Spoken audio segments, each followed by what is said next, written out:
Today, I'll challenge the thought which exists.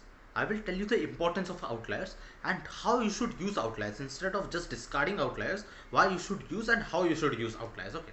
So suppose you have some data set in which one column has a lot of outliers. Okay. You can see that the typical median or the average value tends to be around 10. But there are outliers somewhere around thousands as well, depending on the units. Okay. Suppose I'll give you the example of electricity bill. Suppose the average electricity bill is 10 for a lot of people, but there are also some electricity bills that are revolving around thousands. So what will you do? Many of the people will tell, let's just discard it and move ahead with our life. But no, instead of doing that, why don't you go and analyze those outliers? Just see which are the electricity bills, which are the people who have electricity bill above 1000. So how are they above 1000? What are their characteristics? Do they have something in common? Do they all operate a certain machinery which is same?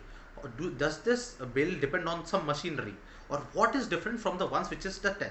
So that I think you won't be able to understand its importance when you're just doing a technical project for just building your resume. So if you are just a person who wants to build a resume, this video is not for you. But if you are someone who wants to be a data scientist, you have to be able to understand the business. And this outlier will help you give an entire segment of business. Okay.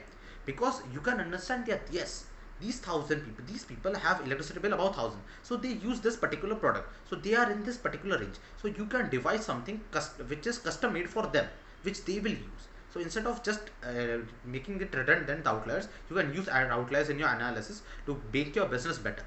So I hope you understood the importance of outliers in this video. So if you like this video, like, comment, share and subscribe to our channel. Thank you.